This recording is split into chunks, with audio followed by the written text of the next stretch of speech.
Oh man, Crispy hasn't uploaded in a while. Wonder what they've been. Oh my goodness!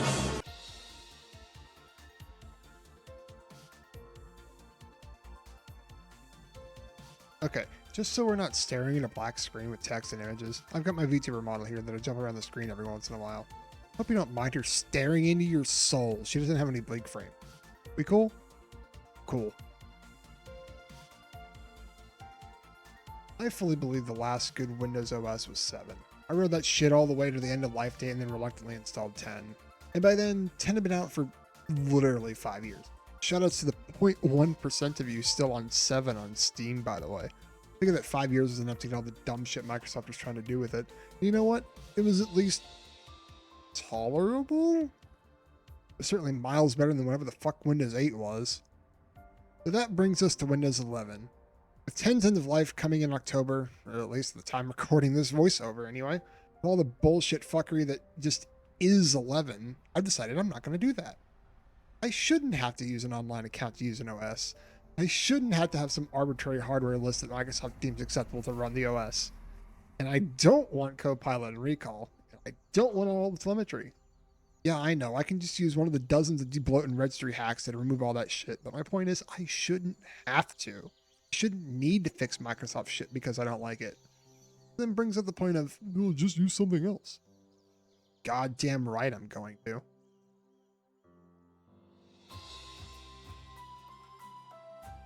If you don't feel like listening to my history with Linux, just feel free to skip to this timestamp. You're not going to miss much anyway. This isn't my first real go with Linux.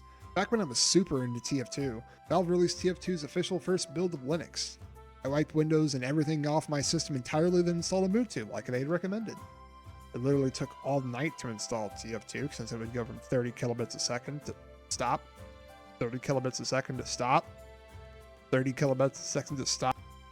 After it was installed, I launched it and it was just a black screen. In hindsight, I don't think I installed my video drivers, but eventually, when the game finally loaded, I heard the chime of getting an item.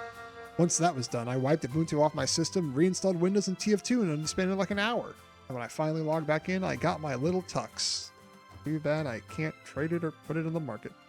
Fast forward to when I was in college, I was taking a Linux and virtualization course. We were messing around with Fedora 12 on a live CD, which to be honest, my degree is just general, so I never got into real substance of it, so it was just basic kind of stuff. Fast forward again to when I got a Steam Deck from last year. That's when Linux really sparked something. It just worked. There was no fluff to it.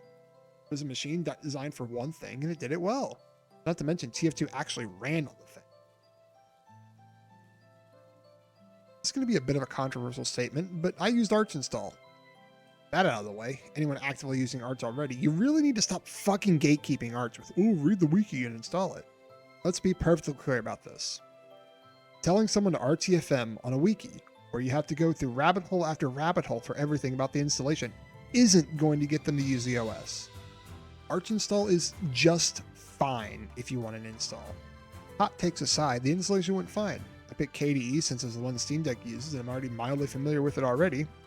GNOME just feels too weird and Hyperland scares me, so by the end of it I had Arch installed on my PC. It took like 15 minutes.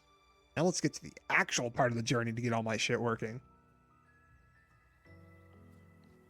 Luckily for me, all but 2 programs I used on Windows were available on Linux. Those exceptions being Notepad++ and Paint.net. Luckily, you've got Kate, which is included with KDE, which is just about as close enough to Notepad++ as you can get. And I've been migrating over to Krita the last few months for me using Windows.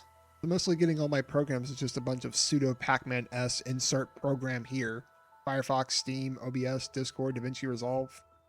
Honestly, I don't use too much outside of those, so it's probably even easier than doing Archinstall. For whatever weird reason, the first night I had installed Arch, Firefox wouldn't let me log into Twitch. Just said I wasn't using the supported browser. Which is weird because it was the most up-to-date Firefox version from like 5 days ago. Tried all sorts of things, from spoofing what browser I was using, just downloading a different one just to use for Twitch.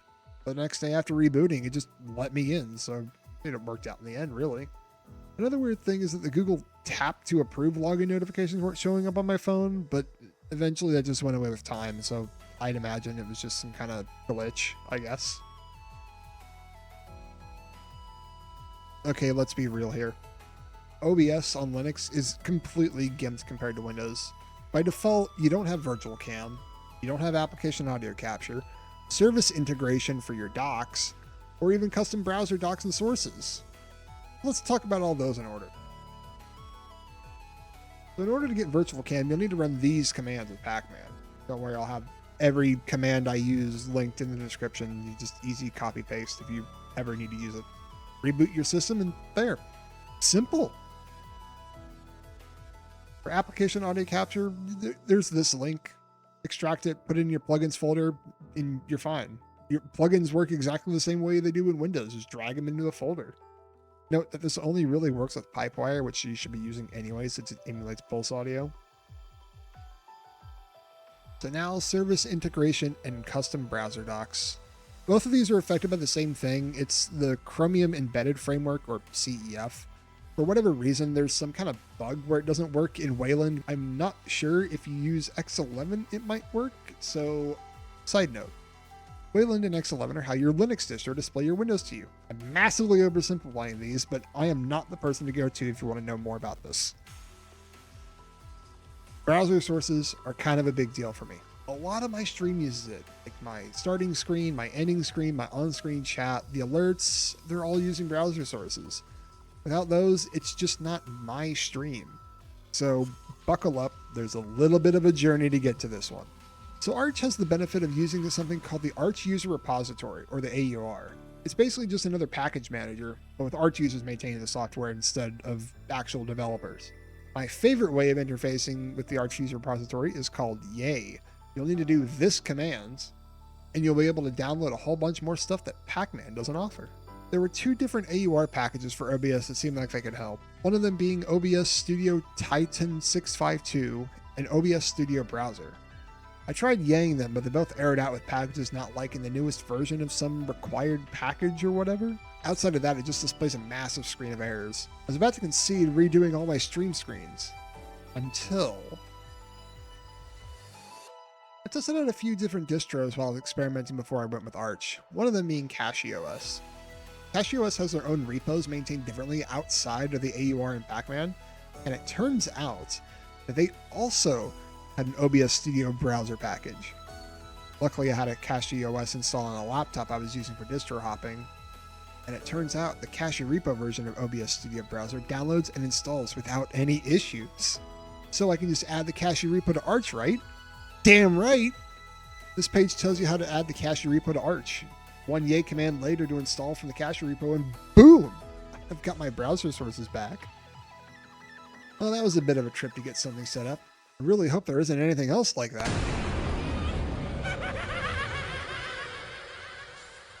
I'm going to be upfront.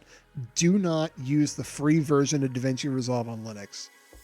Personally, I don't have $300-something to spend on a license to see if the studio version is any better, but you cannot select bitrate options on Linux in the free version. Eventually, I did get it working enough to where I could export a 20-second 12 megabyte clip. That got turned into 800 megabytes. If you have an NVIDIA GPU, just use Yay DaVinci Resolve after you've added the Cachy repo and download the larger one. It should be about 6 gigs. This includes the zip file that a lot of tutorials around tell you to download yourself. After it installs, you honestly should just be fine. If you have an AMD GPU, after you install DaVinci Resolve, you're going to have to download another driver for your GPU that DaVinci Resolve can actually use. The Arch Wiki should actually help you here. There's a table with all sorts of AMD GPUs and it tells you what driver you need to install. Personally, I went the one with the ROCm OpenCL runtime and experienced a load of bugs that I don't even know what the hell I did to sort it out, but it just eventually worked. I think it was something to do with selecting what GPU driver DaVinci Resolve should be using. It showed my 7900 XT twice, but one of them was the gaming driver and the other one was ROCm. I don't even know. I just picked the one that wasn't highlighted by default. I reboot my entire system and it's working. As I mentioned before, I don't have the hard drive space or the cache to use DaVinci Resolve on Linux right now. I'm personally using Kdenlive to edit this video right now, and my first impressions are pretty good. It's definitely different from using DaVinci Resolve, which I'm going to have to get used to anyway. So you want a game on Linux. It's miles better than what it used to be. For me personally, I know I have about 950 games on Steam, but I barely touch any of them. Find a few that I want to dig into and I just don't touch the rest. It would explain why my backlog is so big. Anyway, I did get a chance to test some games, with and without native Linux versions. And before I get to the games I tested, Proton and Proton GE are such a blessing. Valve and the community are doing so much of the heavy lifting to get games working on Linux, and it's making them as simple to run as they are on Windows. The more people realize how easy it is to play a lot of the popular games on Steam, more developers are actually going to be incentivized to make Linux versions of their games, or at least ones that support Proton. Anyway, on to what I tested. Perfect outside of not being able to use the Steam overlay. This isn't really much of a flex, but I played this with a wired Xbox One controller and it picked up the controller with no issues or tinkering. Quote unquote perfect with Proton 904. Apparently there's a problem with some video player worlds that depending on what method they use to get the video, you might have an issue with Proton 904, but I found the fix was just to use Proton GE 927. It ran perfectly with the Steam recommended Proton. Honestly, I think this one ran better on Linux than it does Windows, using the experimental Proton. Just don't use the Linux version, it's like 40 updates behind, you're missing half the game. Mods are also just drag and drop from Windows, just use this launch option. Native client, no issues here. Perfect enough out of the box. I've noticed that some of the combo list videos don't play, but it's not a big deal if you know what you're doing. And besides, you can probably find them on YouTube anyway. Perfect. Native client. This isn't a flex of Proton or anything. I'm just addicted to the game. Native client. Perfect. If you're playing with mods, stick with Proton. It's kind of a 50-50 shot whether they work or not. Personally, I know that Go Fuck Yourself mod doesn't like native builds. Otherwise, native will work just fine if you're playing through the first time. Ran perfect out of the box. This one's a little bit weird. Not sure what happened to my system or if I just got lucky and got into a non-modded lobby, but when I first played it, I didn't need any launch commands for it to connect to a multiplayer map, but now I need -Vulkan, but that's not a huge deal breaker. Mods also work without Proton. This was kind of weird. It wasn't the smoothest thing. I don't think the shaders are compiling correctly, so whenever I get into a new area or fire a gun for the first time, it's really laggy. But when I come back to that same area or fire the same gun again, it's fine. It maxes out the frame rate. I did experience hitches when the new portions of the map are being loaded, but those are usually timed to when you make big jerky movements through doorways anyway, so it's not that big of a deal. Oh God, where do I start with this one? First off, make sure you download the correct client. If you have a free Square Enix account like I do, you need to download the free Square Enix launcher and not use the one from Steam, because that one didn't work for me for some reason. Despite linking my Steam account, my Square Enix account, it was asking me for a fucking license. Anyway, what you need to do is you need to add the client installer to Steam as a non-Steam game. Then you need to make sure it launches the Proton 904, or at least that's the version that I used. Then you need to go into the folder that it made and add ff14boot.exe to Steam, also using Proton 904.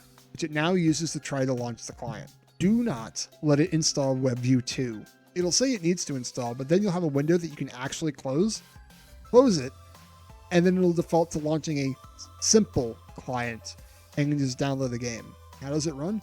Better than fucking Windows, that's for sure. I know this is just a random mishmash of games, but that's kind of the point. It just shows the variety of games over multiple years and genres are actually working properly.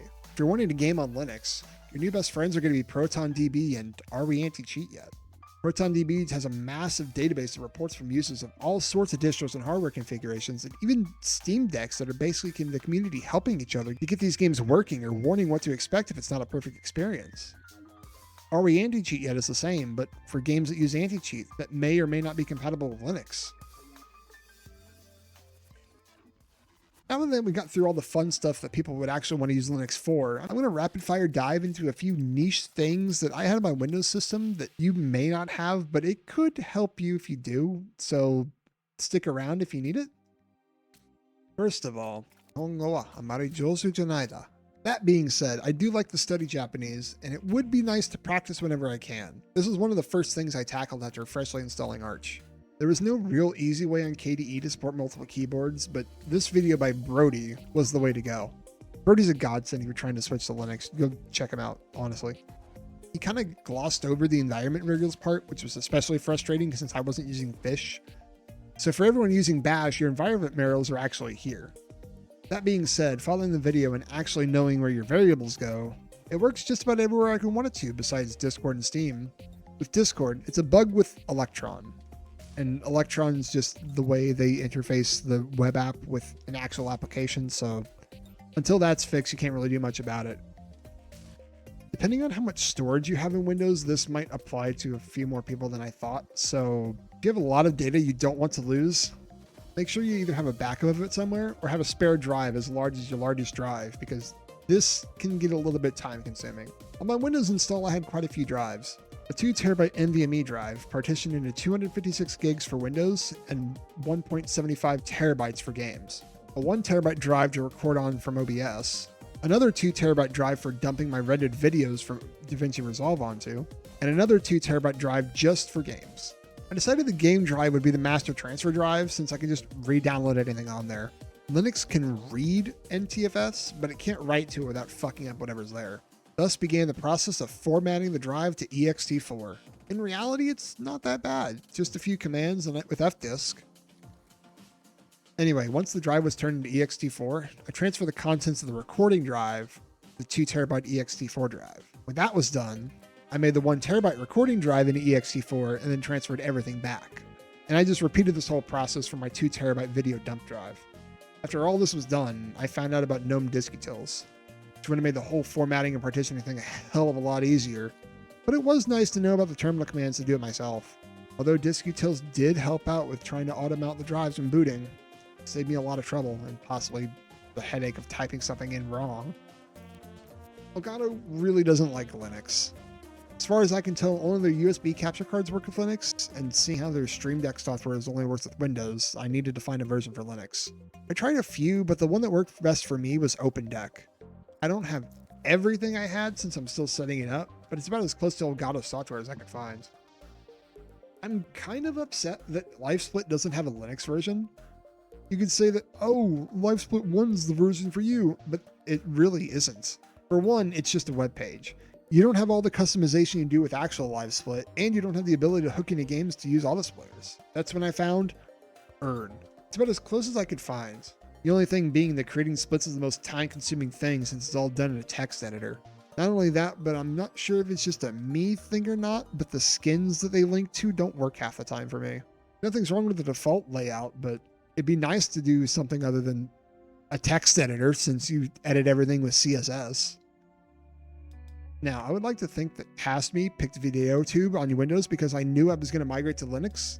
I was genuinely surprised that it had a Linux build. I hadn't really looked into anything else since I'm just using a static PNG VTuber model, but check out Kylo Nico. He did an interview with Brodie where he dug deep into finding solutions on how to use VTubers in Linux. During my game testing, and by this I mean hanging out in VRChat way too much instead of actually testing, I discovered performers in VRChat. And hey, I play an instrument, so why not? I don't have a physical mixer, so my solution had to be in software. That's when I found QJack CTL. It's basically a virtual mixer board that allows you to run multiple inputs into any input. And since I play bass more than guitar, I wanted to have this song that I was playing along to come through my microphone as well, which I learned browsers terminate their audio streams when they're not playing anything. In order to solve that, I had to open up OBS just to keep the Firefox audio stream going and send my microphone, bass, and OBS audio output into VRChat's input. When I don't want a particular input in VRChat anymore, I just delete that input. Look, I know this isn't like any of my regular videos. This video was supposed to come out way sooner. I installed Linux back on April 28th, and I intended to get the entire script in my journey to encompass everything I've done in the first 2 weeks just trying to use Linux daily. Hence one of my community posts saying that I'd be taking 2 weeks off. I thought it was going to take that long in order for me to get everything set up back to the way I had it before. In reality, 90% of what I'd normally use was done in the first week, and the other week was just trying to get some more digging and testing. Turns out when you get a second shift IT job, also in those 2 weeks, you kind of lose motivation to sit in front of a computer screen any longer than you have to. Hell, this part of the script is being written on June 14th, and I'm recording this part now, and I'm editing it on editor. You can just put a date up there. It's fine. Honestly, it's taken a lot more mental and physical effort to get used to the job schedule rather than it is to getting used to Linux. Now, if you're actually looking to make the jump off Windows for one reason or another, honestly, just do it. Whether it be Arch, Mint, Kubuntu, Fedora, Bazzite, Cachy, whatever. If you have a spare drive, just install it on there and distro hop until you find something that fits you. You might have to make some sacrifices, but in the long term, the more support that programs that you're making sacrifices with are eventually going to get support. Unless the developers are just that shitty. You're more or less investing in the future of Linux while simultaneously telling Microsoft to fuck off with how shitty they've become with the last few versions of Windows. Also, if you're hard-headed enough to use Arch as your daily driver like me, you get the ability to say, I use Arch, by the way.